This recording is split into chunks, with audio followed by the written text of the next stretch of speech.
Bonjour, bienvenue dans cette série d'émissions consacrée aux questions contemporaines et que vous propose donc cette année à TOUSUP dans le cadre de la préparation aux épreuves d'admission de Sciences Po Région, l'EPTA concours, donc le concours commun des IEP de région. Alors un bonjour particulier d'ailleurs à ce propos aux étudiants de Bordeaux qui nous rejoignent sur ce programme cette année. Alors cette première émission, elle est consacrée donc à la famille. J'avais déjà expliqué dans d'autres circonstances ou je répète sur le blog qu'effectivement la difficulté de cette question contemporaine, c'est d'abord d'échapper forcément à la sociologie, puisque la famille c'est en effet un objet sociologique bien identifié. On partira de là, c'est difficile de faire autrement, mais il est clair que ça n'est pas une épreuve de sociologie, l'épreuve dite de questions contemporaines. Donc c'est pas de la sociologie, pas davantage que la mondialisation serait une question uniquement économique. Donc le sujet, c'est d'arriver à ouvrir la réflexion au-delà du champ disciplinaire caractéristique de cet objet particulier, donc la famille. Alors, posons-nous la question, en quoi est-ce que la famille est considérée, peut-être considérée aujourd'hui comme posant une question particulière. Une question contemporaine, ça signifie que on interroge une notion, on interroge une réalité sociale, on interroge une situation, parce qu'on suppose que celle-ci pose aujourd'hui des questions spécifiques. Donc en quoi est-ce que la famille aujourd'hui nous interroge, plus qu'hier, en quoi est-ce qu'elle nous ramène finalement à un objet de réflexion? Eh bien c'est ce que je vous propose de d'abord déterminer en introduction, c'est de se demander qu'est-ce qui récemment a pu conduire le jury à penser à la famille. Eh bien, je crois qu'il y a un événement extrêmement important auquel il faut se référer. C'est un événement qui a eu lieu le 13 janvier 2013. Le 13 janvier 2013, 400 000 personnes se retrouvent dans les rues de Paris pour manifester contre un projet de loi, une loi qui sera d'ailleurs votée le 17 mai 2013, la loi effectivement qui va établir le mariage pour tous. Eh bien, cette manifestation du 13 janvier 2013 donc mobilise un grand nombre de citoyens, un très grand nombre de citoyens, sur la question de la famille justement. Alors c'est ça qui est intéressant parce que on n'avait pas débattu de la famille sur le plan effectivement politique et sociétal depuis très longtemps, puisque le débat précédent qui interrogeait la famille, c'était le débat concernant effectivement la loi autorisant l'interruption volontaire de grossesse, la loi Veil, portée donc par Simone Veil, il y a bien longtemps, au tout début du mandat de Valéry Giscard d'Estaing, donc en 1975. Donc depuis la loi Veil, et encore la loi Veil n'interrogeait pas directement la famille, elle a amené le débat sur la famille de façon un peu périphérique, elle interrogeait d'autres sujets graves et importants, la liberté des femmes à disposer de leur propre corps, etc. etc. Mais c'est vrai qu'il y avait eu à ce moment-là déjà un début de débat politique qui concernait la famille. Là, on est très directement dans une manifestation qui prétend défendre une certaine idée de la famille, une famille dite traditionnelle, et on voit que ça fait descendre 400 000 personnes dans la rue à Paris. C'est un vrai sujet politique, c'est un vrai sujet de société, et il n'y a pas d'équivalent. Si on peut faire mieux, si j'ose dire, c'est-à-dire effectivement à propos de la question scolaire. C'est vrai que la question scolaire, l'éducation, là aussi mobilise facilement de nombreux manifestants. Donc voilà, comme accroche, je choisirais effectivement d'utiliser cet événement qui nous indique bien que aujourd'hui, la famille est devenue un sujet d'inquiétude. Une question, ces gens qui manifestent dans la rue considèrent que la famille est en danger. Pourquoi considèrent-ils aujourd'hui que la famille est en danger ou que la famille est en crise? Donc c'est sous cet aspect-là que je vous propose de construire notre réflexion. Alors, je vous propose de suivre le plan, finalement un plan en 3 temps, qui est imposé en quelque sorte par le bon sens, par la logique, un plan progressif.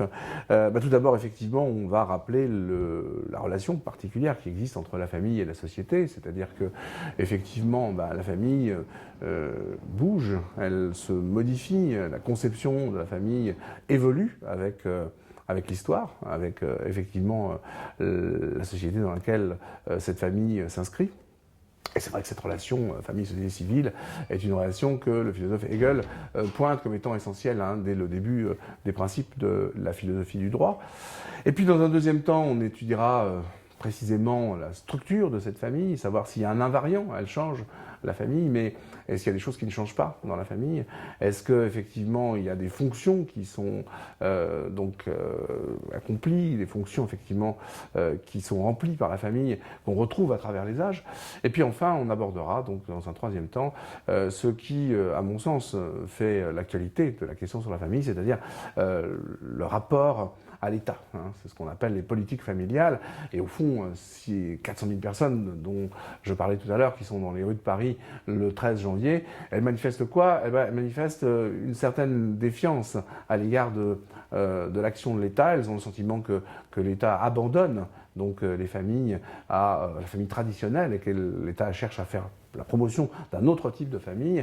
Et il est clair que cette manifestation ne peut pas être totalement détachée des mesures qui sont prises sur le plan fiscal concernant par exemple le quotient familial, l'idée que finalement les familles nombreuses ne seraient plus autant avantagées fiscalement qu'elles l'étaient auparavant. Donc il y a probablement comme arrière-pensée derrière cette manifestation l'idée que l'État se désengage, là encore une fois, d'une politique familiale à laquelle nous étions attachés depuis au moins la Libération. Alors, avant d'entrer dans le détail de ce plan, rappelons quand même ce que signifie le mot famille. De quoi parlons-nous? C'est pas évidemment un mot qui nous semble étranger, c'est un mot qu'on emploie sans y réfléchir. La famille, premièrement, de manière directe, c'est une communauté. C'est un groupe d'individus qui sont rassemblés. Donc il y a deux types de rassemblements donc de personnes. Il y a des associations, des sociétés, lorsque effectivement ceux qui s'assemblent ont décidé de le faire et ont fait le choix délibéré de cette association, de s'allier. Donc c'est l'alliance, societas, socius. Socius, c'est l'allié, c'est celui effectivement donc avec lequel je passe un contrat dans une condition particulière, spécifique. Et puis il y a un autre type effectivement de rassemblement possible. Cette fois-ci, ça n'est plus par volonté, par choix rationnel, mais c'est plutôt effectivement un rassemblement qui est imposé par la nature, qui est imposé par, en quelque sorte, par l'ordre des choses. C'est ce qu'on appelle une communauté. C'est la différence que le sociologue Tönnies développait entre Gemeinschaft et Gesellschaft en allemand. Donc la communauté qui, elle, est naturelle, la société qui, elle, s'inscrit davantage dans un choix culturel. De ce point de vue-là, la famille est effectivement donc une communauté. On ne choisit pas sa famille, on ne choisit pas d'appartenir à une famille, on est en quelque sorte jeté dedans, si j'ose dire, et on aura beau comment dirais-je, se désolidariser des idées ou du mode de vie de ses parents, il n'empêche que les parents restent les parents et on ne peut pas divorcer en quelque sorte de sa propre parentèle ou de sa propre filiation. Donc il y a une nécessité dans la famille, c'est-à-dire cette nécessité de vivre ensemble et qui en fait donc une communauté. Alors cette communauté, jusqu'où l'élargit-on? Et en fait c'est là où il y a vraiment une question, il y a vraiment un débat, puisque cette communauté, elle peut soit être réduite donc à la filiation et puis effectivement s'élargir à l'alliance. Donc ça passe par la question du mariage et ensuite par celle des enfants, de la progéniture. Elle peut se poursuivre ensuite en s'ouvrant jusqu'aux amis, à ceux qui font partie du cercle de la domesticité. C'est le sens initial du mot famille. Le mot famille dérive du latin, et en latin, famulus, par exemple, ça désigne quelqu'un qui vit dans la maison, quelqu'un qui est lié à la domesticité. Alors ça peut être un domestique, ça peut être un esclave, ça peut être un serviteur, ça peut être évidemment un parent direct du chef de famille, mais ça peut être tout simplement un ami, un habitué, un client.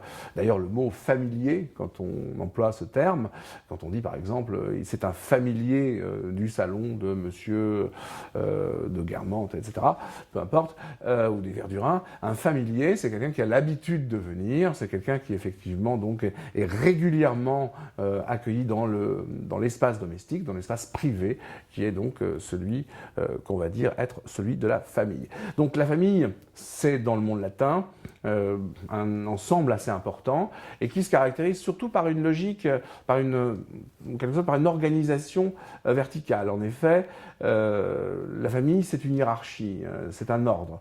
Vous avez à la tête de la famille celui qu'on appelle le pater familias, donc le père de famille. Familias, c'est une forme ancienne du génitif en latin, donc on attendrait pater familiae, mais bon, pater familias, c'est un vieux génitif. Donc le pater familias, le père de famille, le chef de famille, le chef de la maisonnée, et puis ensuite il y a ses fils, et vous allez avoir sa femme, éventuellement ses concubines, les esclaves, justement les familiers, les amis, bref, tout un ensemble de personnes qui dépendent de lui et qui sont liés les uns aux autres par des jeux subtils de hiérarchie, de subordination, qui peuvent évoluer évidemment avec le temps. Quand je rentre chez moi, dans le monde antique, et lorsque effectivement le pater familias retrouve en effet sa maison, domus, domesticité, pour les latins, oikos, pour les Grecs, eh bien, il quitte un ordre politique qui est plus ou moins égalitaire. En Grèce, l'agora institue un ordre égalitaire entre les citoyens. Tous les hommes qui viennent sur l'agora se retrouvent à égale distance du point de décision et du pouvoir. Donc, je quitte un ordre politique égalitaire pour intégrer un ordre domestique fondamentalement inégalitaire, fondamentalement fondé sur quelque chose qu'on va appeler justement de la domination. Le mot domination, le mot dominer, précisément dérive du mot domus, la maison. Donc on voit bien comment la famille est structurée, si vous voulez, pour être un espace dit de domination, ce qui finalement ne rend pas la chose forcément enviable, et en tout cas introduit une forme d'ambiguïté dans l'appréciation qu'on pourrait avoir de cette famille. Voilà, donc la famille antique, c'est une famille donc très élargie qui ressemble un peu à ce que l'on pourrait entendre derrière l'usage du mot famille dans le contexte mafieux. Quand on parle effectivement des grandes familles mafieuses à Chicago ou bien en Italie, quand on évoque, non pas cette fois-ci un père de famille, mais un parrain, il padrino, donc dans la famille mafieuse, c'est la même chose. Vous avez une série de hiérarchies, des subordinations, et finalement un ensemble de personnes qui est assez élargi et qui est relativement important.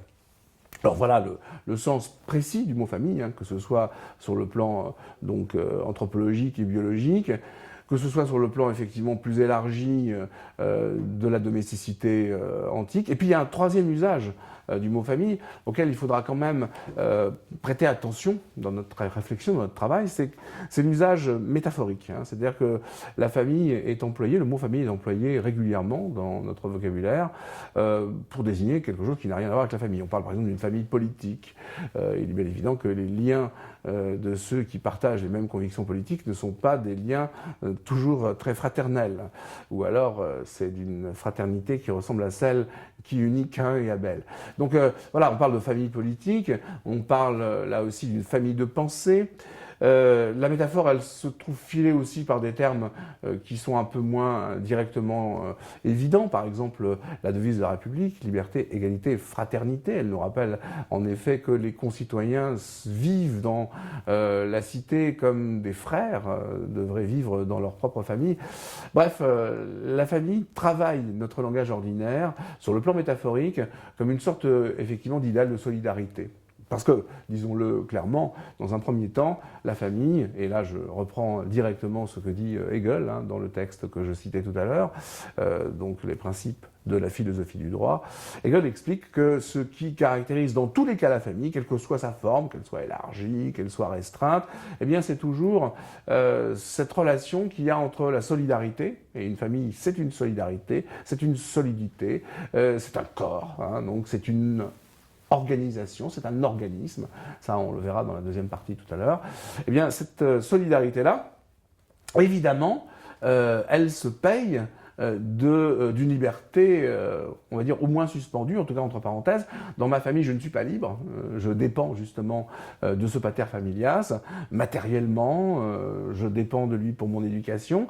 La famille est un lieu d'obéissance, est un lieu aussi de soumission, de subordination, et d'ailleurs, effectivement, si c'est un lieu de solidarité, cette solidarité se paye effectivement d'un renoncement à une forme de liberté. Ce qui est exactement l'inverse dans la société civile, dit Hegel, puisque la société civile, là, je suis libre de faire ce que je veux ou ce que je peux faire matériellement, mais en tout cas, personne ne viendra me donner d'ordre, personne, effectivement, ne viendra m'empêcher de faire ceci ou cela, si j'en ai les moyens ou la possibilité. En revanche, dans la société civile, il n'y a pas de solidarité. Il n'y a absolument, effectivement, aucune conscience d'appartenir à un corps commun. Il n'y a absolument, donc, aucune forme d'organisation. La société civile est, j'allais dire, régie par le principe précisément de déréglementation. La société, elle laisse chaque individu, surtout la société contemporaine, elle laisse chaque individu donc livré à lui-même sans aucune manifestation solidaire. D'où, dit Hegel, la nécessité d'imposer à la société un État qui va mettre de la solidarité tout en préservant la liberté. Enfin, en tout cas, c'est ce que imagine Hegel comme étant effectivement donc la relation parfaite de l'État. Et dès lors, l'État apporte à la société civile, en quelque sorte, ce qui faisait la valeur et l'intérêt de la famille. D'une certaine façon, il rend, au fond, la société plus familière et plus familiale. Alors, dans un premier temps, on va voir ensemble de quelle façon la famille s'inscrit dans l'histoire. Et pour que la question contemporaine surgisse dans sa dimension contemporaine, précisément, c'est important effectivement de voir ce qui se produit avec les siècles, l'innovation, les difficultés qui peuvent surgir, et justement les questions qui peuvent commencer à se formuler, à être formulées, à se constituer. On l'a déjà un peu perçu avec l'évocation du monde antique. La famille dans le monde antique n'a pas grand-chose à voir avec celle que nous connaissons aujourd'hui. Il y a surtout une grande rupture sur le plan historique, c'est que le monde antique entretient une séparation extrêmement forte entre la vie privée et la vie publique. Et la famille, c'est le lieu même de la vie privée. C'est le lieu de l'intime, c'est le lieu où effectivement donc l'ordre qui doit régner est un ordre qui n'a rien à voir avec l'ordre politique. Les affaires publiques n'ont rien à voir avec les affaires privées de la famille. Donc il y a d'un côté la famille, et puis de l'autre côté il y a donc il y a la cité, il y a la communauté des citoyens, il y a des prises de position qui engagent le devenir commun des égaux, qui sont justement les concitoyens. Bon, cette conception, elle a beaucoup bougé. Aujourd'hui, on voit bien que la séparation entre la vie privée et la vie publique est beaucoup plus difficile à établir. En tout cas, vous avez une intrusion réelle de la sphère publique dans la dimension privée, et nous allons voir que c'est sans doute cela qui est à l'origine des questions que l'on pose aujourd'hui. Je l'évoquais tout à l'heure brièvement dans l'introduction. La sphère publique va intervenir donc dans la vie privée, dans la vie intime des familles, va intervenir tout d'abord de façon bienveillante, avec une politique d'allocation, une politique effectivement, là encore une fois, d'incitation à se développer, une politique nataliste par exemple, c'est une possibilité. Et puis donc évidemment, cette entrée de la sphère publique dans la sphère privée va se monnayer, en échange de quoi, évidemment, d'une certaine façon, la sphère publique va imposer donc à la sphère privée une certaine forme de réglementation, une certaine forme d'ordre. Enfin, nous n'en sommes pas là, mais vous voyez que voilà, le simple fait de ramener au monde antique nous permet déjà de voir une première coupure, et il y a aussi une évolution que intuitivement vous pouvez imaginer, c'est celle qui nous conduit aujourd'hui à vivre dans une société individualiste. Je disais tout à l'heure que la famille était une solidarité. La réalité, effectivement, de la solidarité familiale, c'est quelque chose qui va bien dans une société où la solidarité est aussi une valeur fondatrice. Sommes-nous dans une société aujourd'hui qui fait de la solidarité une priorité ? rien n'est moins sûr, hein, il y a une tendance lourde à travers les siècles, hein, depuis l'Antiquité justement, que décrivent les sociologues et les philosophes depuis suffisamment longtemps, qui est celle de l'individualisation. Hein. Donc l'individu émerge progressivement et il va donc s'émanciper de ses obligations à l'égard de ses semblables et il va devenir de plus en plus, effectivement, pour lui-même, l'unique référence. Et c'est vrai que la solidarité, c'est quelque chose qu'on peut interroger aussi aujourd'hui dans la famille. La famille est-elle encore le lieu de la solidarité? En tout cas, l'est-elle partout? Toutes les formes de famille le sont-elles encore? Rien n'est moins sûr. Hein. Je pense notamment à cette œuvre qu'on avait citée dans une présentation plus générale, qui est d'ailleurs postée sur notre blog. Je pense à cette œuvre de Beckett, hein, fin de partie, qui montre de façon très, très violente de quelle façon, justement, les anciens, les aïeux, sont remisés, sont considérés presque comme des déchets dont on ne veut pas parler, et évidemment que l'on trouve repoussant. Hein. Nélénag, le grand-père et la grand-mère, vivent dans des poubelles, hein, symboliquement. Évidemment, l'image est très forte et extrêmement violente. Elle nous ramène peut-être à des pratiques de société si individualiste que la solidarité entre les enfants et les parents ne fonctionne peut-être pas toujours aussi naturellement qu'on pourrait le croire. Et il faut pour cela, évidemment, en quelque sorte, l'imposer. Cette solidarité n'est peut-être pas si mécanique que cela, et peut-être faut-il l'organiser justement, et donc lui donner cette dimension organique que l'on connaît dans nos sociétés individualistes. Hein, parce que vous savez que la solidarité aujourd'hui, elle est organisée, elle est organique, elle n'est pas mécanique, c'est-à-dire qu'elle n'est pas naturelle. Voilà, donc essayons de voir de quelle façon cette famille va évoluer, de quelle façon cette famille va bouger. Alors, pour saisir l'évolution de la famille, eh bien, on va suivre les distinctions que les sociologues qui ont pris très vite la famille comme objet de réflexion nous proposent. Alors bien sûr, vous connaissez parmi nos contemporains Emmanuel Todd, qui a travaillé de manière très précise et de manière très, je dirais, très pertinente, hein, sur la question de la famille et de son évolution, en particulier dans un ouvrage qui s'intitule « L'origine des systèmes familiaux ».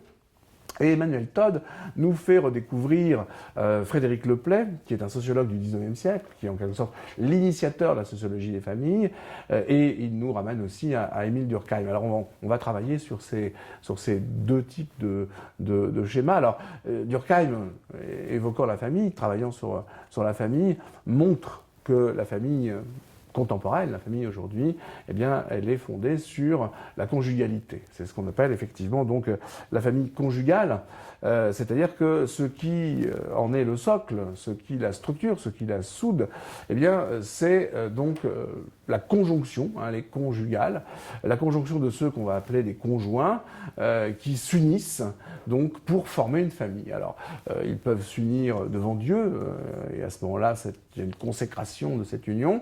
Ils peuvent s'unir devant le maire, c'est-à-dire évidemment devant les instances administratives, publiques et politiques.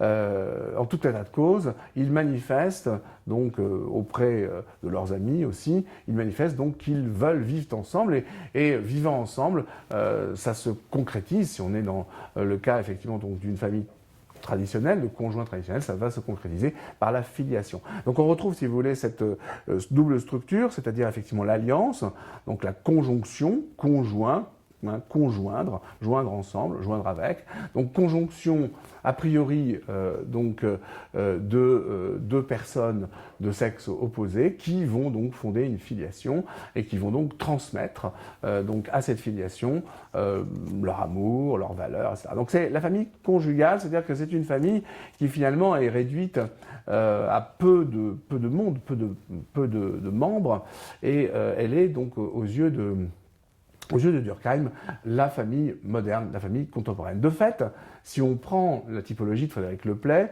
on en arrive en réalité à la même conclusion, parce que Frédéric Leplay ne lui parle pas de famille conjugale, c'est pas l'expression qu'il utilise, il utilise plutôt l'expression de famille nucléaire, c'est-à-dire effectivement une famille réduite à un noyau, le noyau qui est composé donc des deux parents, en sachant que ces deux parents donc ont des enfants, élèvent les enfants, et sont dans la perspective du départ de ces enfants. C'est-à-dire que ce qui est naturel dans la famille nucléaire, c'est que les enfants quittent donc le cadre familial, quittent le nid familial pour pouvoir s'émanciper et fonder à leur tour leur propre famille.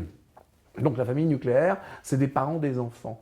Et donc c'est une relation, là encore une fois, verticale assez simple, hein, qui est vraiment une relation d'autorité, entre d'un côté l'autorité des parents, et de l'autre justement l'obéissance des enfants qui vont donc être nourris, hein, au sens propre du terme, éduqués par leurs parents, qui vont leur apprendre à devenir donc indépendants. Et la finalité même de cette famille nucléaire, c'est justement de donner aux enfants les moyens de leur indépendance, c'est-à-dire les moyens de l'expression de leur liberté. Alors vous voyez, ça va, cette famille nucléaire, cette famille conjugale, elle convient parfaitement, évidemment, au monde dans lequel nous vivons, en tout cas aux valeurs que ce monde occidental que nous connaissons bien, ces valeurs effectivement qui sont en quelque sorte brandi par ce monde occidental. D'abord, évidemment, l'idée de liberté, l'idée d'indépendance, puisqu'il s'agit de donner à ces enfants les moyens de leur indépendance et les moyens de leur liberté, les moyens de leur épanouissement. Donc on est vraiment dans quelque chose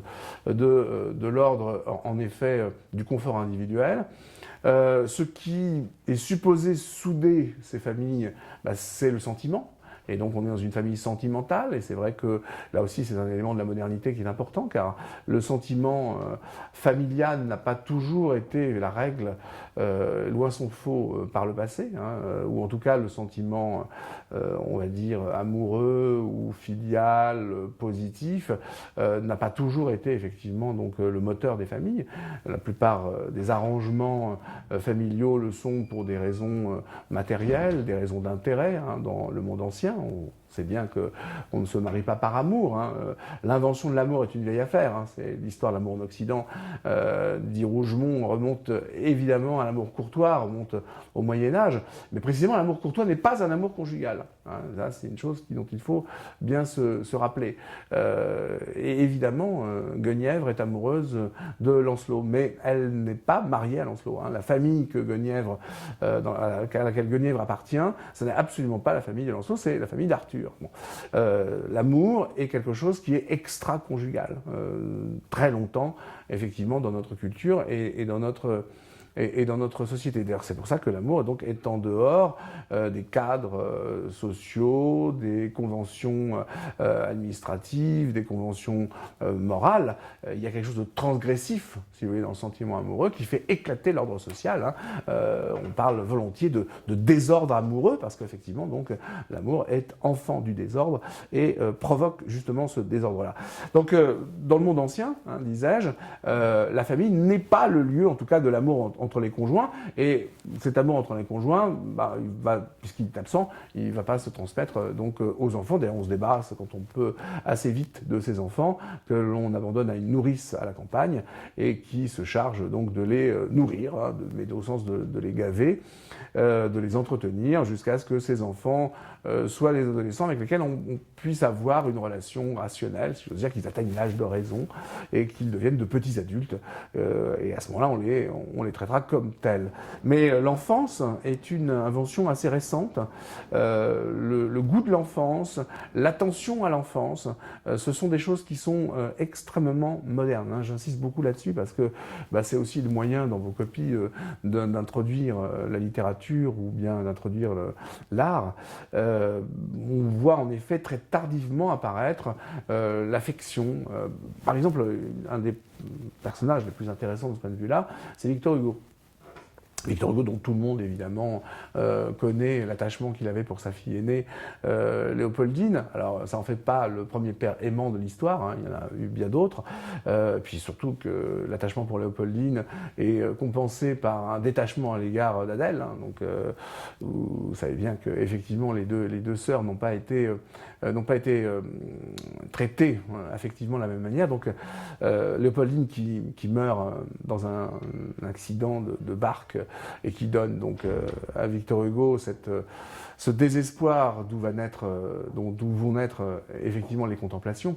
Donc Victor Hugo, voilà, c'est le père blessé, c'est le père qui porte en quelque sorte le veuvage de sa fille chérie, mais ça va être surtout, et c'est pour cela que je le cite, ça va être surtout le premier grand-père de notre histoire, hein, puisque c'est lui qui est l'auteur d'un ouvrage qui s'intitule L'art d'être grand-père, et c'est le premier à avoir imaginé ce que pouvait être le rôle de grands-parents, c'est-à-dire effectivement pas dans la discipline immédiate d'une éducation des parents, bénéficiant justement d'une certaine forme d'affection bienveillante, une sorte de tendresse particulière, un peu irresponsable, hein, les grands-parents ne sont pas responsables de l'éducation de leurs petits-enfants, ne retenant finalement que le côté réchauffant et câlin et affectif finalement de la relation. Donc voilà, il faut attendre Victor Hugo, et Victor Hugo âgé, hein, évidemment, pas le Victor Hugo de la bataille d'Hernani, hein, Victor Hugo qui revient de l'exil donc après la chute de Napoléon III. Donc il faut attendre les années 70, 75, 80, Victor Hugo meurt en 85.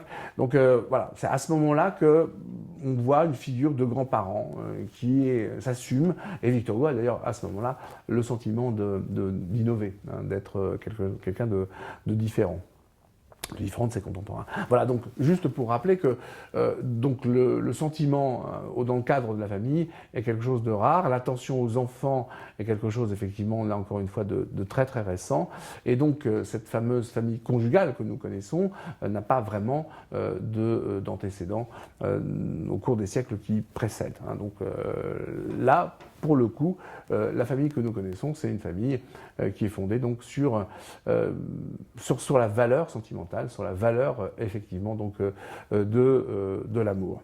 Alors Frédéric Leplay, lui, donc appelle cette famille-là la famille nucléaire, et il l'oppose à deux autres types de familles, notamment ce qu'il appelle la famille souche. Et c'est une expression particulière sur laquelle on va revenir, la famille souche, et puis donc la famille communautaire. Alors la famille souche, qu'est-ce que c'est ? C'est une famille qui va justement disparaître peu à peu, hein. Quand je disais que la famille a une histoire, la structure de la famille, effectivement, s'inscrit dans une histoire, eh bien, c'est de cela dont il est question. C'est-à-dire que la famille souche, c'est une famille où les enfants ne partent pas tous, la plupart s'en vont, mais reste l'aîné. Reste l'aîné qui donc conserve ainsi la maison, la ferme, les terres, évidemment, et évidemment prend femme dans le cadre de cette famille-là, c'est-à-dire que vont vivre sous le même toit les parents et l'aîné et ses enfants, hein. C'est-à-dire qu'effectivement, au fond, il y aura une famille élargie à deux couples, hein, donc deux types de conjoints, les parents et l'aîné et son épouse, avec évidemment, là pour le coup, les petits-enfants. Et on a évidemment ici une famille qui est plus importante, une famille maisonnée en quelque sorte, hein, qui est plus importante avec les anciens, enfin avec les grands-parents, les parents et les enfants. Et puis la famille communautaire, alors c'est une famille encore plus élargie, c'est là on est plus proche du clan où évidemment les enfants ne partent pas, les enfants restent à demeure et ils convient leurs conjoints à vivre avec eux. Et donc dans ces familles-là, dans ces familles communautaires, on peut voir 3, 4, 5, 6 couples vivre ensemble. Et donc évidemment, ça suppose une organisation particulière, ça suppose évidemment une hiérarchie qui est finalement toujours un peu la même, c'est-à-dire que c'est la hiérarchie fondée sur l'ancienneté, hein, avec ce pater familias, donc l'aïeul, puis l'aîné, puis effectivement donc l'autre fils ou le troisième, enfin donc, tout dépend du nombre de frères, et puis ensuite enfin les sœurs, enfin les filles, puis après leurs enfants. Donc il y a effectivement là encore une fois une sorte de hiérarchie pyramidale, et c'est vrai que plus la France perd en ruralité, si vous voulez, moins la question finalement de la transmission patrimoniale se pose, plus ces familles communautaires perdent du terrain. Elles n'ont pas vraiment de raison d'être, et donc si on peut regarder l'axe au fond historique, on s'aperçoit que notre société devenant de plus en plus individualiste, les Français allant de plus en plus vivre dans les villes et vivant de moins en moins dans les campagnes, on voit que la famille se rétracte et plus effectivement la démographie est urbaine, moins justement la famille est communautaire.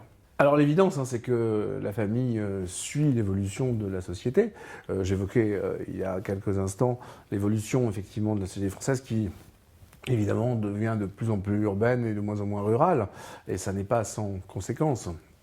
évidemment pour la famille.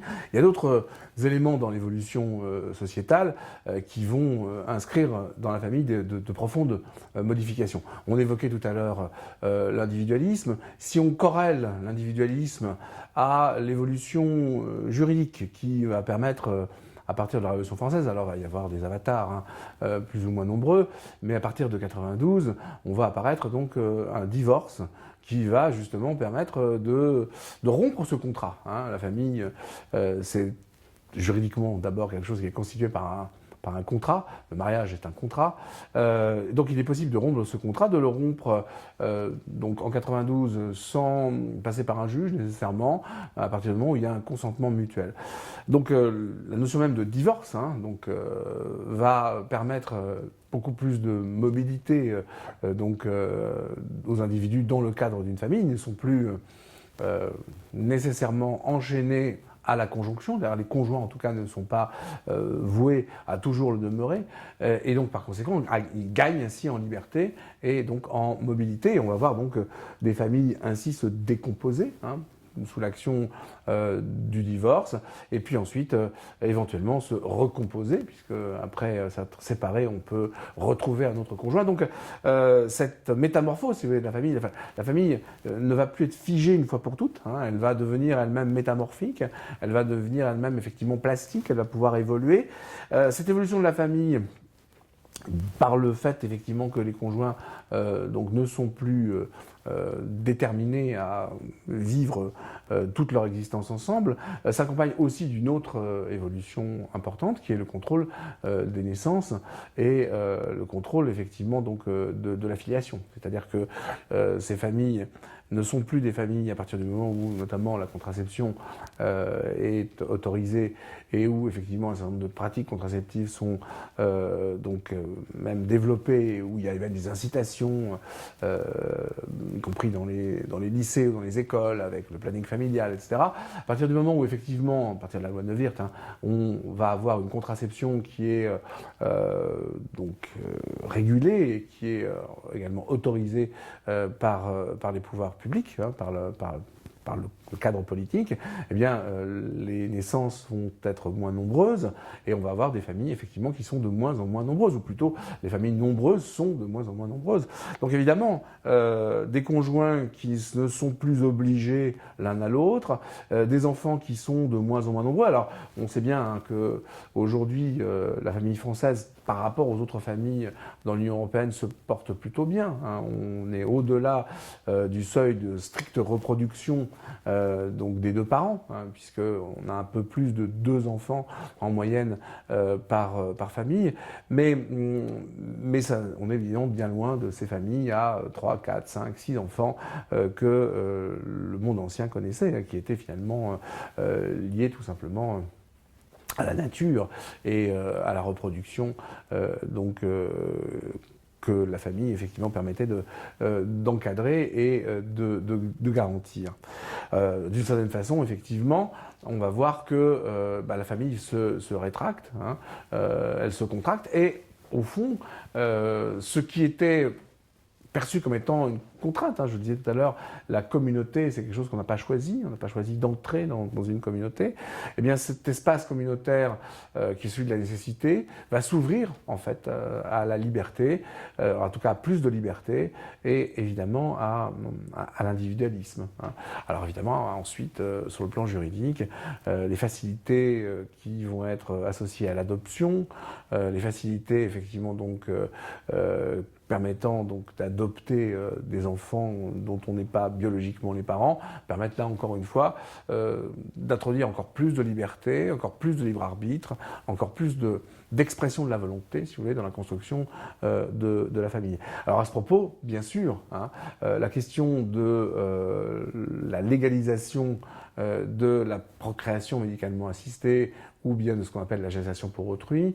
Et évidemment, cette question est une question qui est attachée évidemment au devenir de la famille. C'est-à-dire qu'à partir du moment où la procréation médicalement assistée ou la gestation pour autrui serait autorisée, ou en tout cas il y aurait une dérégulation complète de leur utilisation, il est évident que ça ouvrirait sur encore davantage de liberté individuelle pour les uns ou les autres à composer donc une famille qui ne serait plus liée par la nature, puisque finalement c'est ça, la procréation médicalement assistée ou surtout la gestation pour autrui, ça signifie que je construis une filiation que biologiquement je ne peux pas avoir et j'utilise pour cela effectivement donc le génie génétique pour l'obtenir.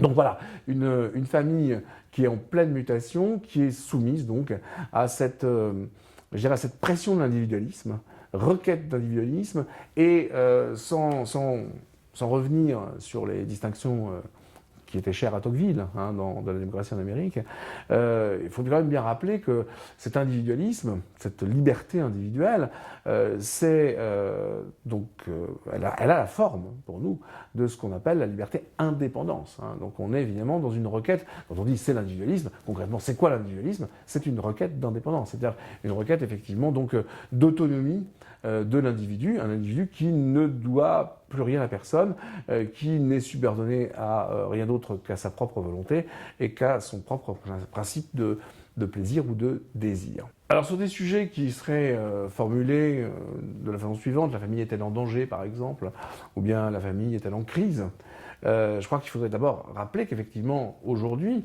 l'évolution que peut suivre, parce que là encore une fois, ça n'est qu'une liberté, ce n'est pas évidemment une nécessité, une obligation. La gestation pour autrui ne sera jamais une obligation pour personne. Et si par hasard cette possibilité était autorisée par la loi, il est clair que cette liberté supplémentaire, donc qui serait peut-être un jour offerte à des couples, par exemple homoparentaux, donc des couples homosexuels, il est possible que effectivement cette liberté change, là encore évidemment complètement la donne, et qu'on ait l'impression que la famille traditionnelle se trouve en quelque sorte... alors, est-ce qu'on peut dire qu'elle est en danger? Est-ce qu'on peut dire qu'elle est menacée? Là, encore une fois, le schéma, en tout cas, de la famille traditionnelle n'est plus le schéma qui s'impose comme étant effectivement le schéma de référence. Ça veut dire qu'il n'y a plus de référence à la structure familiale. Ça signifie que...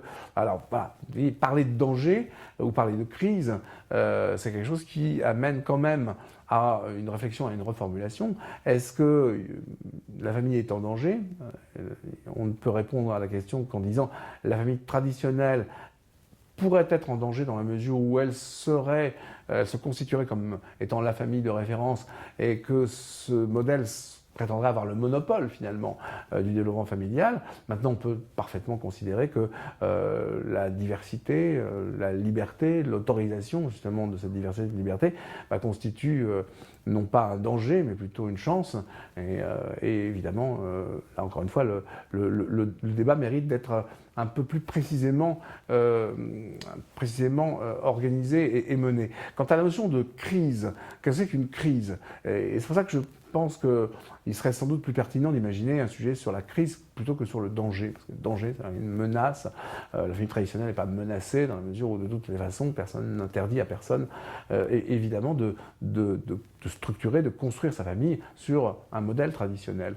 En revanche, parler d'une crise, oui, parce qu'une crise, c'est quoi? Une crise, c'est un moment de visibilité d'une maladie en fait. À l'origine, le mot crisis vient du grec krinen qui veut dire discerner, et c'est le moment où je discerne que je suis malade. Et qu'est-ce que c'est qu'une maladie? Une maladie, si on la définit avec Aristote en termes philosophiques, si vous voulez, une maladie, c'est quelque chose qui affecte donc un organisme lorsque celui-ci se trouve déréglé par une velléité d'un de ses organes à s'approprier l'ensemble de l'organisme. En gros, pour le faire court et plus simplement, j'ai mal aux dents parce que soudain, effectivement, mes dents se manifestent. Je ne pense pas qu'en ce moment vous ayez la conscience physique de vos dents dans votre bouche.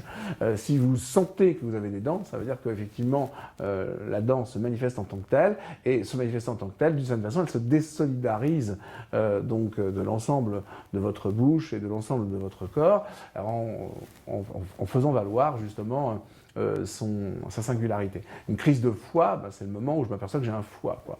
Une indigestion, je m'aperçois que j'ai un estomac. Donc la maladie, c'est toujours un moment de désolidarisation, voilà, pour le faire court. Et donc là, effectivement, c'est intéressant, parce que dans quelle mesure y a-t-il une crise de la famille? Est-ce qu'il n'y a pas justement une manifestation de désolidarisation de la famille traditionnelle? Bah oui, c'est ce que je vous disais tout à l'heure, c'est-à-dire que l'individu finit par s'affirmer, même dans le cadre de la famille, il finit par s'émanciper, même dans le cadre de la famille. Oui, c'est cette possibilité de divorcer, de se remarier, d'adopter, de choisir le nombre de ses enfants. Donc on peut en effet parler ici de crise. Maintenant, est-ce que c'est de l'ordre de la maladie? Parce que la maladie, ça veut dire quoi? Ça veut dire que ça s'oppose, la maladie, est-ce que ça s'oppose à un fonctionnement qui est identifié comme étant sain? Donc, faudrait-il donc pour cela identifier la famille traditionnelle comme étant le modèle sain par excellence, ou en tout cas le modèle naturel? Là, c'est un problème qui relève davantage du jugement de valeur et sur lequel il est plus difficile de s'engager. Mais vous voyez que cette notion de désolidarisation est une notion intéressante.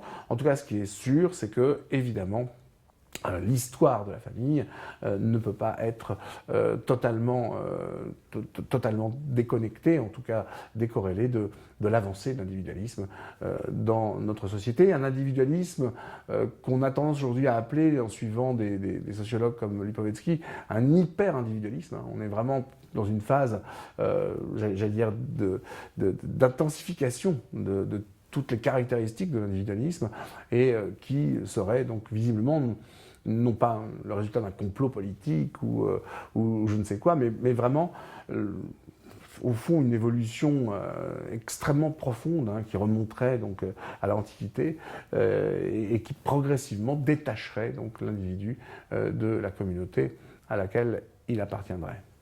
Alors, dans un deuxième temps, deuxième partie, si j'ose dire, on va essayer de voir ensemble ce qui ne varie pas, ce qui ne change pas, parce qu'on voit bien, la famille bouge, elle peut être monoparentale, homoparentale, elle peut être décomposée, recomposée, enfin, etc. On peut utiliser toutes les catégories qu'on veut. Est-ce qu'il y a malgré tout quelque chose qui ne change pas dans une famille et qui pourrait finalement définir l'essence de la famille, Donc, est-ce qu'il y a une structure? Est-ce qu'il y a une fonction? Est-ce qu'il y a effectivement donc une caractéristique de la famille qui permet de l'identifier au-delà des évolutions historiques et sociologiques? Eh bien, il faut partir évidemment de l'évidence et de ce qui se passe véritablement dans le cadre de la famille aujourd'hui. La famille, c'est d'abord le lieu de l'apprentissage, le lieu de la transmission, le lieu effectivement donc de la nutrition. Je parlais tout à l'heure d'éducation, edo, donc c'est je mange, et educatrix c'est la nourrice en latin, et donc effectivement la famille c'est le lieu où le petit, qui naît inadapté à la nature dans laquelle nous vivons, où le petit va donc apprendre progressivement l'ensemble des règles qui lui permettront donc de vivre de façon autonome. Donc il y a une dimension qui est d'abord évidemment primitivement une dimension d'apprentissage. Alors comment l'apprentissage a lieu dans le cadre de la famille? La famille, c'est aussi un lieu d'imitation, c'est-à-dire qu'effectivement, l'enfant va reproduire ce qu'il voit donc, chez ses parents. C'est intéressant parce qu'on associe souvent donc, à la famille la notion de transmission, donc on transmet ses valeurs à ses enfants, on transmet son expérience, on transmet peut-être ses idées aussi, voire son idéologie, et on a l'impression qu'on le fait de manière volontaire et consciente. Pas forcément, c'est-à-dire que, en tout cas dès les premiers âges, les petits-enfants reproduisent ce qu'ils observent chez leurs parents, à l'insu même de ses parents. En tout cas, la famille, en effet, est le lieu donc d'une imitation, l'imitation donc du papa, de la maman, parce qu'effectivement, il y a aussi dans la famille une distribution des rôles. Donc l'enfant imite, au fond, il imite la façon dont la famille est organisée. Et c'est vrai qu'on le disait en introduction, la famille c'est une solidarité, c'est donc une organisation, et une organisation ça signifie quoi? Ça signifie qu'il y a un ensemble d'organes qui ont tous chacun une fonction au service donc de la bonne santé de l'organisme. Et donc l'organisation familiale est reproduite par les enfants. Mais quelle est cette organisation familiale? Eh bien, il y a effectivement division du travail, ou plus exactement une répartition des tâches. Chacun a des rôles à jouer, donc là aussi sans tomber dans des caricatures, du jeu de rôle. Donc il y a effectivement les parents qui ont pour rôle donc de pourvoir aux besoins matériels de leurs enfants, alors avec un rôle plus paternel dans la famille traditionnelle, qui est un rôle d'autorité, de référence, éventuellement lié aussi au monopole du travail, donc du travail tel qu'il se définit dans la société, et puis donc un rôle qui serait plus affectif, un rôle plus sentimental, qui serait le rôle dit maternel. Vous voyez bien qu'il y a une distribution effectivement dans la famille du rôle donc entre le père et la mère qui recoupe évidemment la distribution par genre. Vous savez que sans revenir sur cette question du genre, qui est quand même une des grandes questions de la société, ça va être une des questions contemporaines, parce que évidemment le débat sur le genre fait partie du sujet. Alors je tiens votre attention, vous parlerez du débat sur le genre, vous ne parlerez pas de la théorie des genres. Il n'y a pas de théorie des genres, ça n'existe pas, c'est une urban legend, et c'est extrêmement mal perçu d'utiliser ce terme-là. Il n'y a pas de théorie, on ne théorise pas, il n'y a pas d'hypothèse à avoir, il y a simplement effectivement une définition qui est celle du genre, et qui se définit par rapport au sexe. Ce que disent effectivement ceux qui étudient les genres, ceux qui appartiennent à ce qu'on appelle les gender studies, qui viennent donc des États-Unis, et que Simone de Beauvoir a vulgarisé, en tout cas dont elle a permis effectivement donc une première connaissance il y a une cinquantaine d'années.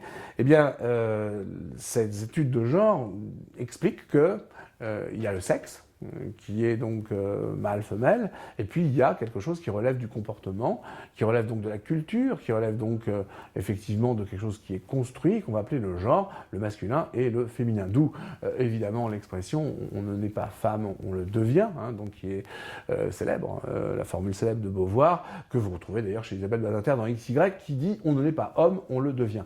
Le masculin est tout aussi construit que le féminin, et donc effectivement il y a un rôle du père qui est construit par la société dans laquelle on vit, il y a un rôle de la mère qui est construit par la société dans laquelle on vit, et les enfants observant ces rôles, eux-mêmes selon qu'ils sont des garçons ou des filles, apprennent justement un jour à devenir peut-être donc à devenir masculin, à devenir féminin. Donc cette transmission, si vous voulez, du genre, elle s'opère par les parents, bien sûr, et elle dépend évidemment de la manière dont eux-mêmes sont constitués sur le plan effectivement générique. Alors aujourd'hui, le débat, bien sûr, sur le genre, conduit évidemment à mettre en garde et à sinon proposer une déconstruction, mais en tout cas effectivement expliquer que, par exemple, ça n'est pas une nécessité d'ordre naturel ou d'ordre biologique que maman reste à la maison s'occuper des tâches domestiques pendant que papa, lui, a pour fonction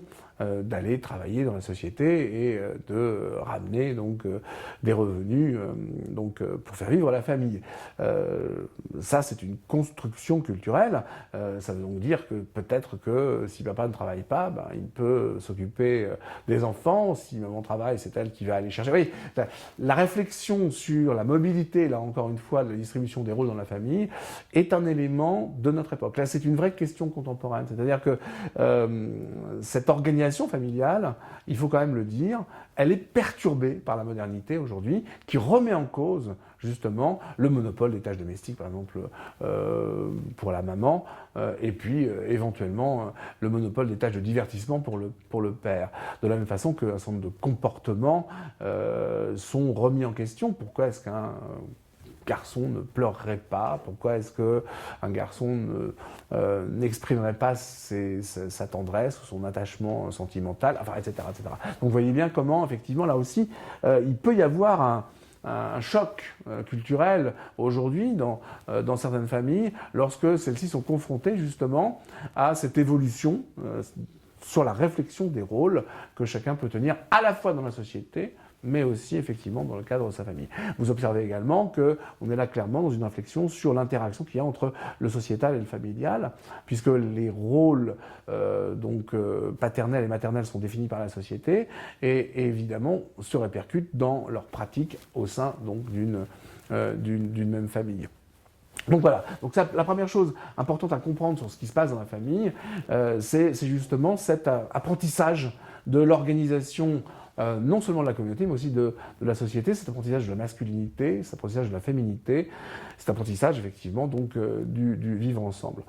Et puis il se passe autre chose, et ça, là encore une fois, c'est assez intéressant parce que la famille, question contemporaine, ça ne peut pas faire l'économie, cette façon de qualifier la famille comme une question contemporaine, ne peut pas faire l'économie d'un rappel qui peut nous sembler, dans un premier temps, tellement évident qu'on aurait pu ne pas avoir à le faire. C'est simplement que, voilà, au XXe siècle, ce que nous vivons dans notre famille, nous le vivons, soit en tant que parents, soit en tant qu'enfants, en ayant pleinement connaissance de quelque chose de totalement nouveau qui s'appelle la psychanalyse. Et il est clair que la découverte par Freud de l'inconscient, le rôle très important de ces premières années de vie jusqu'à 4 ans, avec les influences que effectivement le nourrisson ou bien le petit enfant peut recevoir et les impressions très profondes qui vont ensuite déterminer sa vie psychologique d'adulte, eh bien c'est dans le cadre de la famille que ça va se passer. Et il est bien évident qu'aujourd'hui, on ne peut pas faire évidemment abstraction de cette réalité-là. C'est-à-dire que la famille, c'est aussi le lieu d'une détermination presque irréversible, qui est celle de l'inconscient. C'est le lieu effectivement où, non pas d'un apprentissage, mais d'une expérience. C'est le lieu de l'expérience du désir, par exemple. Les choses, c'est exactement ce que dit Freud lorsqu'il explique comment fonctionne, selon lui, le complexe d'Oedipe. Le complexe d'Oedipe, c'est pas autre chose qu'une façon de schématiser la découverte par le petit enfant du désir du sexe opposé, par exemple, et également la découverte par le petit enfant de ce qu'on peut appeler la frustration, lorsque ce désir évidemment se voit contrarié par la présence de l'autre parent. Et évidemment ce qui va se jouer dans la famille là, c'est ce conflit qui est entre le désir et son inhibition, c'est-à-dire évidemment qu'il y a des choses qui vont avoir pour la psychologie du futur adulte des répercussions considérables, des répercussions effectivement qui vont peut-être même conduire à des manifestations plus ou moins pathologiques de frustration, de dysfonctionnement de la sexualité, etc. etc. Donc, si vous voulez, la famille devient là aussi un lieu vraiment incontournable, un lieu effectivement extraordinairement essentiel, qui est un lieu de construction, là aussi, donc du devenir psychologique du futur adulte. C'est-à-dire, finalement, faut le voir comme ça. Ce que la psychanalyse va révéler, c'est qu'évidemment, davantage qu'on ne le pensait encore, la famille est bien le lieu de l'expérience de l'intimité, le lieu de la construction de l'intime, le lieu de la construction, effectivement, de ce qu'il y a de plus profond en soi et de plus essentiel en chacun. Donc, par conséquent, évidemment, les répercussions de cela, la famille, question contemporaine, c'est que tout le monde le sait. Il y a une vulgarisation des thèses psychanalytiques qui parfois est schématique et qui parfois semble abusive, mais enfin, plus personne aujourd'hui n'ignore ces mécanismes.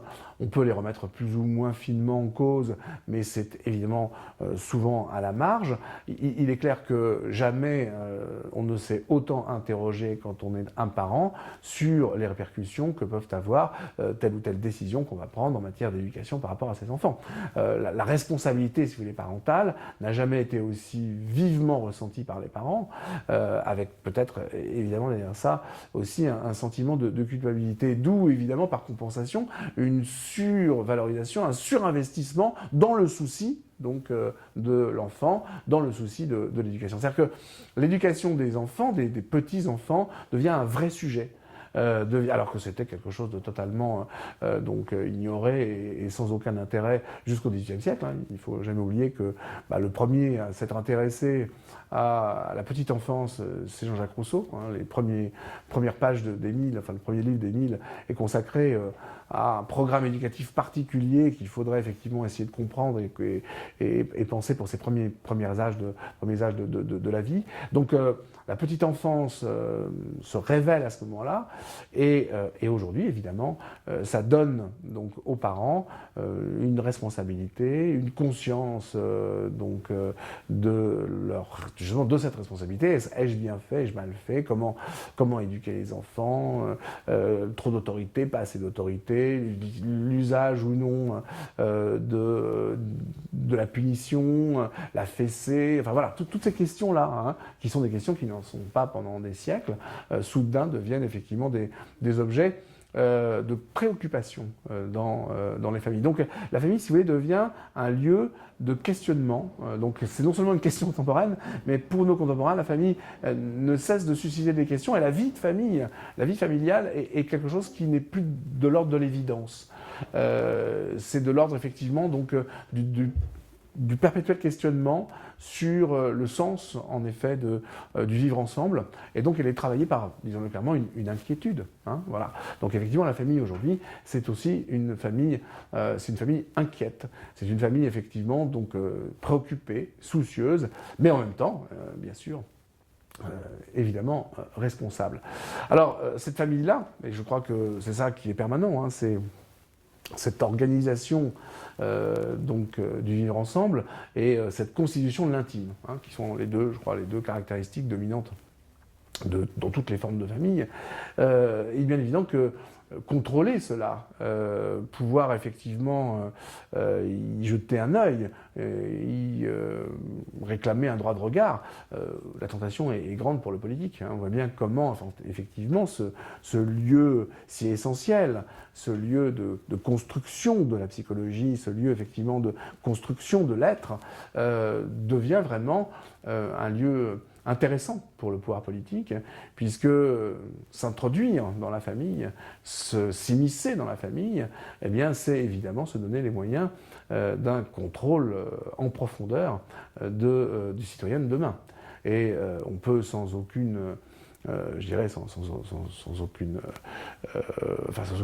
pensée indicible, suggérer qu'effectivement très tôt les régimes autoritaires vont essayer d'entrer dans la famille, vont essayer dans un premier temps, par exemple, de casser la famille, de se substituer à la famille, d'emmener effectivement les enfants dans des organismes, je pense par exemple aux organismes de jeunesse dans l'Allemagne nazie, ou bien dans l'Italie fasciste, les Fils de la Louve, les jeunesses hitlériennes, etc., où effectivement l'idée, ça va être d'entrer en concurrence avec la famille, ou bien même de s'efforcer de structurer aussi la famille, puisque le père, lui, peut appartenir à un parti ou à un syndicat qui est celui du parti politique. La femme, elle, va appartenir à une association de mères, là aussi encadrée par le parti unique. Et l'enfant, lui, vivra donc les Fils de la Louve ou les jeunesses hitlériennes. Donc les régimes autoritaires sont des régimes qui se soucient, s'intéressent justement à la famille, pour qui la famille, justement, est un sujet.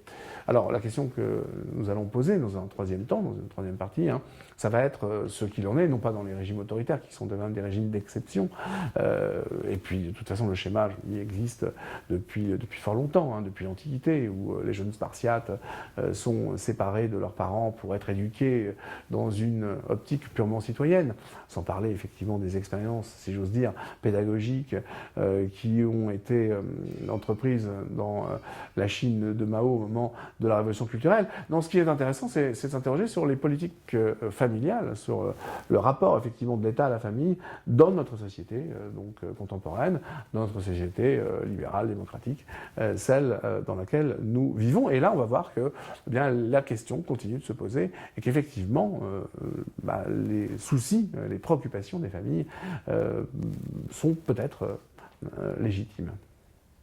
Alors, quid de ce qu'on appelle la politique familiale. Et il y a vraiment une politique familiale. Hein. Si on regarde les chiffres, aujourd'hui, le coût de cette politique familiale représente 5% du PIB. Hein. Donc on n'est pas sur des sommes qui sont dérisoires.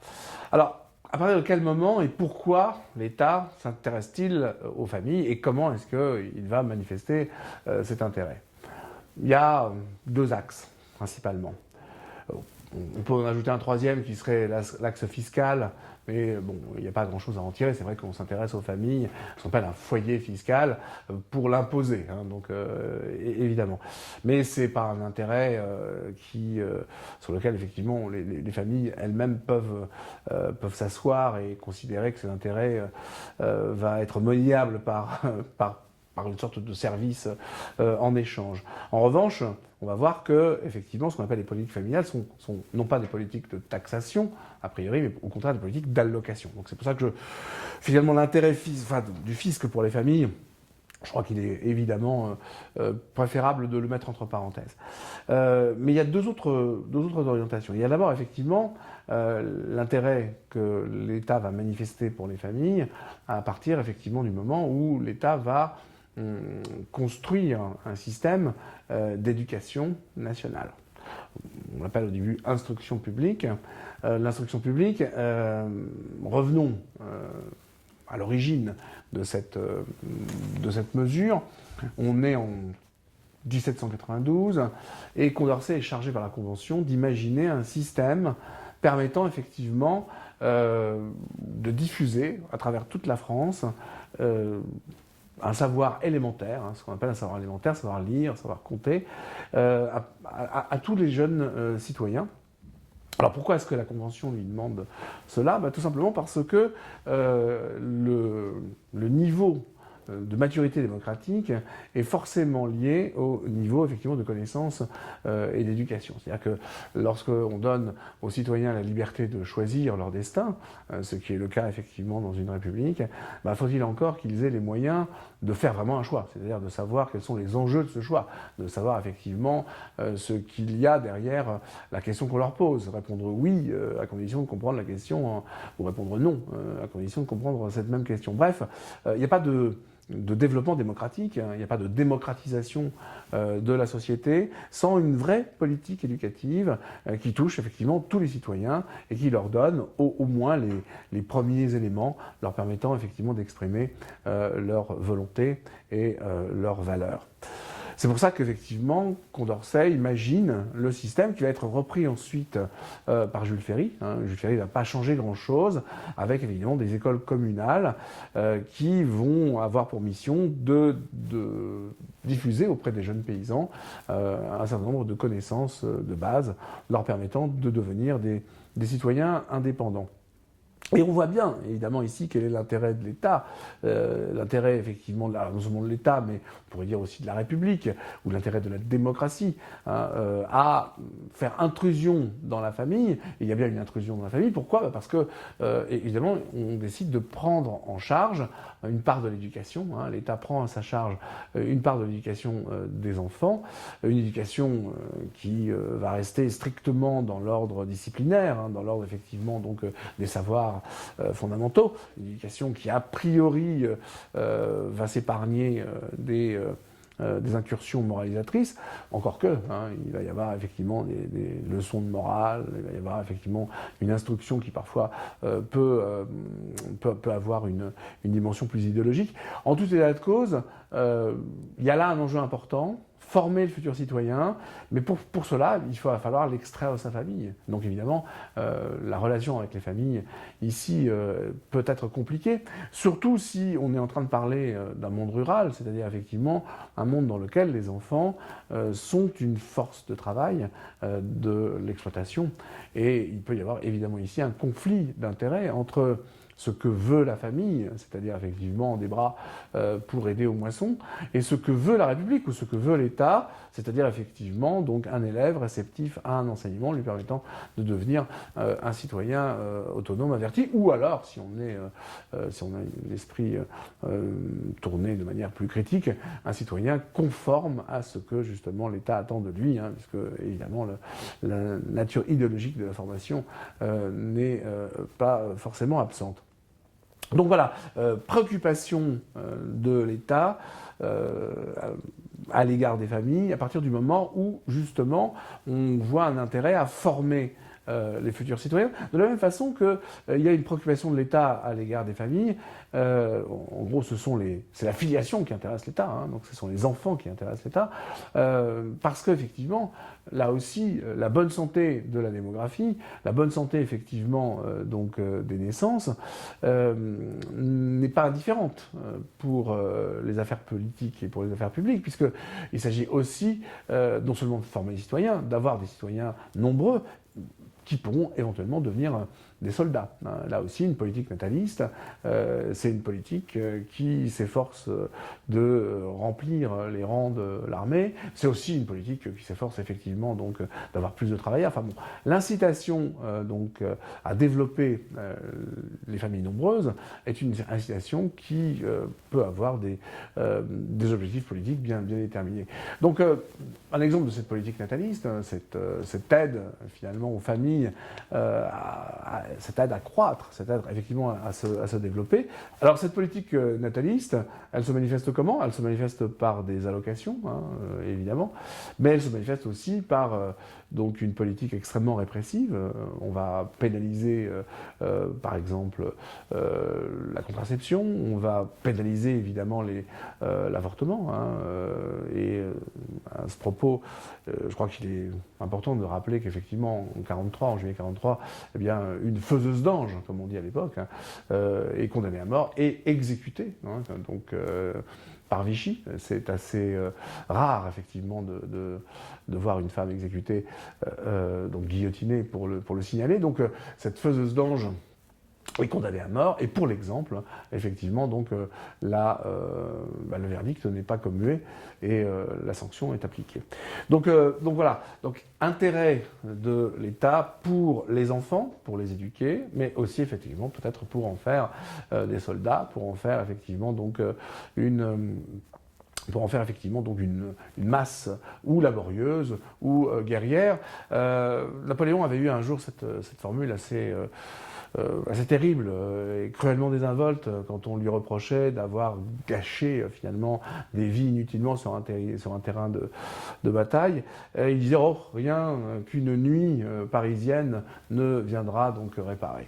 Donc voilà, c'est un mot, il est peut-être apocryphe. En tout cas, il dit aussi clairement que les politiques natalistes sont liées évidemment aussi à des visées impérialistes, expansionnistes, et évidemment avoir des citoyens pour conquérir de nouveaux territoires, pour éventuellement coloniser de nouveaux espaces.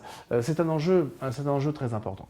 Mais il y a un autre axe. Je disais, il y a deux directions principale. La première direction, c'est effectivement cette question du souci de contrôler les naissances, ou d'ailleurs, quand je dis les contrôles des naissances, j'ai oublié à l'instant de rappeler qu'on peut inciter à la naissance, comme on peut effectivement dissuader. Je pense par exemple aux restrictions natalistes que la Chine a imposées très longtemps, à ses sujets, à ses concitoyens. Alors, il y a un autre axe, c'est celui de la protection juridique. C'est-à-dire qu'il y a une autre dimension où, effectivement, on voit bien que l'État entre dans les familles.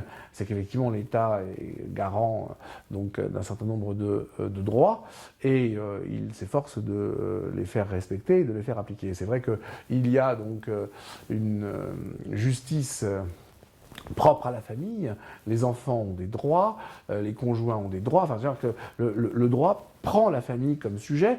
Et alors c'est pas nouveau. Dans le Code civil, effectivement, il n'est question que de famille dès Napoléon. Sauf que l'essentiel du Code civil de Napoléon est consacré à la transmission de la propriété. C'est la famille en tant que cadre permettant de transmettre, de conserver, donc d'acquérir, de développer donc la propriété. Là, le sujet, c'est effectivement les relations dans une même famille entre les individus, donc les droits de l'enfant, la protection en quelque sorte des enfants, la protection effectivement donc des conjoints, du conjoint. Il y a d'ailleurs de manière très significative ce qu'on appelle un JAF, un juge aux affaires familiales. Donc si effectivement il y a un juge à la famille, un juge de la famille, c'est bien que la famille est un sujet donc du droit pénal. Alors c'est un sujet difficile, c'est un sujet compliqué. C'est-à-dire que ça n'est que très récemment que, par exemple, la parole de l'enfant est entendue. Alors parfois elle peut être même trop entendue ou distordue, enfin bon, transformée, peu importe. Mais enfin, c'est vrai que depuis peu de temps, on fait attention à ce que dit l'enfant, et on a vu ainsi, à la suite de témoignages d'enfants, se révéler un certain nombre d'affaires particulièrement atroces et sordides, en particulier dans ce qui concerne les pratiques pédophiles. Quand on dit qu'il y a plus de pédophiles aujourd'hui qu'hier, non, il y a simplement effectivement un signalement de la pédophilie qui existe aujourd'hui, qui n'existait pas hier. Simplement parce qu'on écoute la parole de l'enfant. De la même façon, dans les avancées récentes, un détail, mais il est, enfin c'est pas un détail justement, il est assez révélateur de cette avancée timide quand même de l'État dans la famille, c'est la reconnaissance du viol entre époux. Très longtemps, il est absolument hors de question de constater un viol entre époux. Il n'y avait pas de viol entre époux. Aujourd'hui, effectivement, il est possible de procéder à des constatations qui sont de même nature que celles qui auraient lieu si, effectivement, il n'y avait pas de lien du mariage. Voilà. Donc c'est vrai qu'il y a cette intrusion, enfin cette entrée donc, dans la famille de la part de l'État par l'intermédiaire du droit, par l'intermédiaire de la justice, la reconnaissance des droits, le droit du travail aussi. Les enfants n'ont pas à travailler, enfin bon, etc. Mais là, encore une fois, c'est quelque chose qui se fait progressivement, de manière timide, parce que la famille conserve quand même encore, évidemment, cette caractéristique d'être le lieu de l'intimité, le lieu effectivement donc de l'individualité, une sorte d'espace protégé dans lequel effectivement il faut avancer avec beaucoup de précautions. Alors, évidemment, c'est au nom de cela qu'on voit aujourd'hui donc un certain nombre de voix s'élever contre ce droit qui semble s'ouvrir et ouvrir à de nouvelles familles des possibilités qui n'avaient pas été envisagées jusqu'à présent. Je pense donc à ce que je disais en introduction, donc ces manifestations pour défendre la famille contre la menace d'un droit qui ouvrirait à des pratiques comme donc la PMA ou bien la gestation donc pour autrui. C'est vrai que cette inquiétude, elle est surtout à mettre en rapport avec ce que j'évoquais également, la remise en cause des allocations familiales peut-être, la remise en cause du calcul du quotient familial, l'idée que finalement l'État se désengagerait, aiderait moins finalement qu'il n'aidait avant les familles, et que finalement la question de la famille n'est plus vraiment pour lui un sujet, est une question qui ne l'intéresse plus. Alors bien sûr c'est totalement excessif, c'est totalement abusif, mais c'est intéressant parce que je crois que dans l'ampleur de cette manifestation que j'évoquais tout à l'heure et à partir de laquelle je suis parti, il faut vraiment lire l'attachement presque viscéral mais en même temps ambigu des familles au rôle de l'État. Les familles attendent beaucoup de l'État aujourd'hui. C'est-à-dire que penser à la politique familiale, c'est pas simplement penser à la police de la famille, c'est-à-dire c'est pas simplement penser au contrôle que l'État exerce sur la famille, c'est aussi penser à ce que les familles attendent de l'État. Les familles attendent de l'État effectivement de l'aide, attendent de l'État effectivement des moyens, attendent de l'État effectivement donc des services. Et c'est vrai que lorsque on peut avoir le sentiment que ces services se dérobent, ou que ces services ne sont pas aussi attentifs qu'autrefois. Donc c'est aussi le débat sur les rythmes scolaires, c'est regarder comment les familles réagissent très vite lorsque effectivement il y a une réforme scolaire. L'école, bien sûr, a un droit de regard, regarde les familles. L'école, effectivement, fait intrusion dans la famille de manière involontaire, mais elle fait intrusion dans la famille, mais la famille également regarde comment fonctionne l'école. Il y a les parents d'élèves jouent un rôle très actif dans les établissements scolaires. Donc, si vous voulez, il y a ici une interaction. L'État a besoin donc de ce regard sur les familles, et les familles, en retour, ont besoin de cette protection de l'État. Il y a une relation, si vous voulez, qui va dans les deux sens. Et aujourd'hui, certains ont peut-être le sentiment que cette relation est en train d'être remise en cause, ou en tout cas qu'il s'est introduit une certaine asymétrie et un certain déséquilibre.